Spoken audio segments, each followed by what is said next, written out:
सेपटे टिके हसु भी छंती। हाय फ्रेंड्स, तो देखंतु भाई सेपटे रोषेई करूची पास्ता।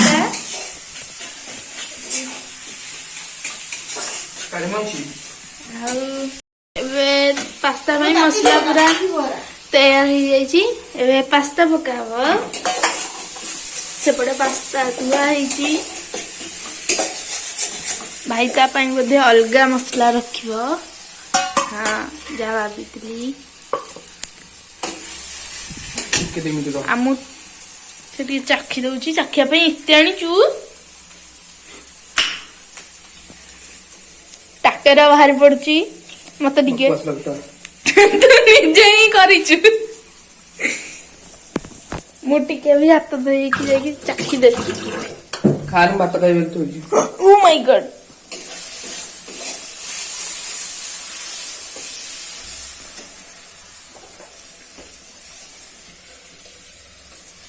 एबे पास्ता पका पास्ता पिच गया है। ये हमारा पाकिस्तानी लेडी थोड़ा सा लगा है नॉनसेंस। भाई इंग्लिश हिंदी सब कहूँ। पड़े आम पास्ता पड़ी सारे आगे पास्ता मसला आगे पकई दूसरी पक्का है पूरा गोटे पैकेट ही शेष कर सारे। अच्छा नहीं लगता है पूरा जुकजुकिया ना हो पूरा काठुलिया हो मत भात पड़े। मु भी भात खाइबी। आपण मान भितर किए पास्ता लगे भात खाती आमको कमेंट रे जानेंगे। मु तो खाए आ भाई भी खाए। सी कंचा पास्ता गोले की खा दूची।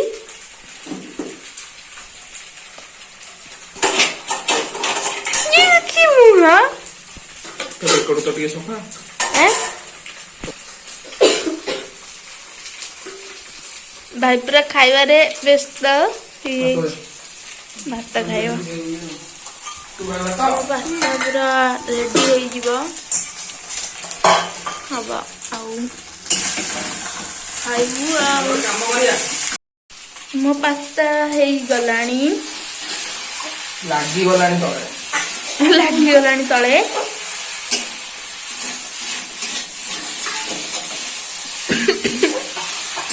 बंद करी पास्ता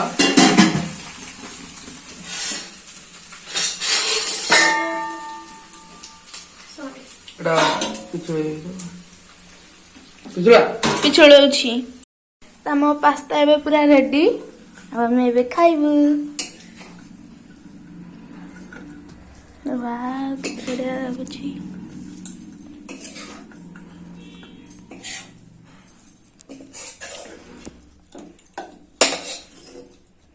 एबे राती हेची 8टा ना ना 9टा।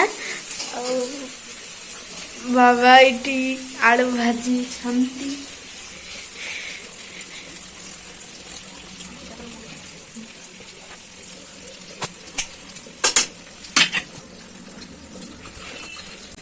एबे रसुण पकाउछंती छेचिकी।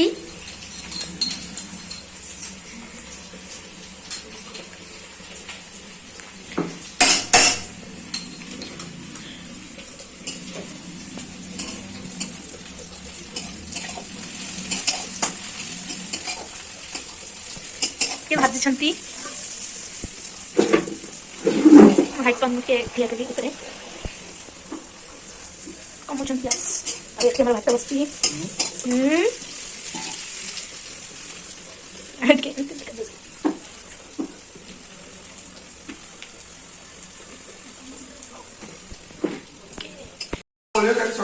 बाबा सेपटे आलू भाजुंट आपण मान गोटे बढ़िया कथा कहीदे काली किसी ब्लॉग बहुत ही बढ़िया अच्छे कारण आम काली गाँ को जाऊँ चलतु देखिए बाबा केते बाट गले बाबा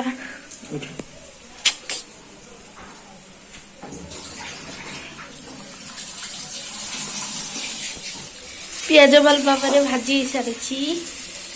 ଏବେ ବାବା ଆଳୁ ପକେଇବେ ଆଉ ଟିକେ ହସୁ ବି ଛନ୍ତି। କହୁଛୁ ଆଳୁ ଭଜା ପିଆଜ ଆଳୁ ଭଜା ହେଇସାରିଛି। ଆଉ ଭାଜି ହେଇନି ନା ହେଇନି ଆଉ ଟିକେ ଭଜା ହବ। ଏରା ତ ଲଙ୍କାର ପଡୁନି ନା ଆମେ ସେଦିନ 8ଟା ଲଙ୍କା ପକେଇଥିଲୁ ହେଲେ ପଡିଲାନି। ପଡିଲାନି ସେ ଯୋଉ ଆର ଯୋଉ ଲଙ୍କାଟା ସେଇଟା ଭଲ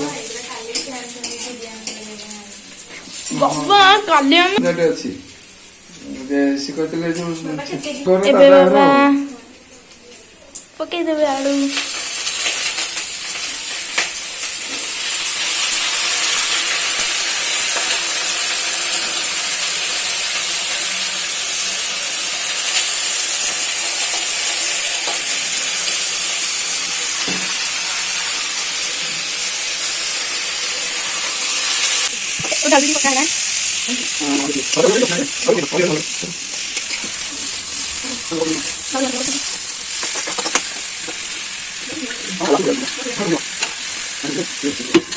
ବାବା ସେପଟେ ଆଳୁ ଭଜା କରୁଛନ୍ତି ଆଉ ମୁଁ ଏପଟେ ଟିଭି ଦେଖୁଛି। ଆଉ କାଲି ଆମେ ଯିବା ପାଇଁ ଗାଁକୁ ବହୁତ ହିଁ ଖୁସି ପୁରା କଣ କହିବି ଆମେ ପୁରା ଗାଁକୁ ଯିବାକୁ ପୁରା ରେଡି ହେଇଗଲୁଣି।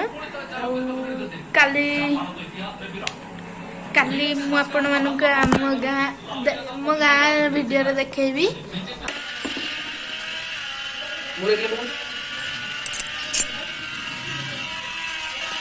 ତତେ କହିଲି ଛାଡ଼ିକି ଆସିବି।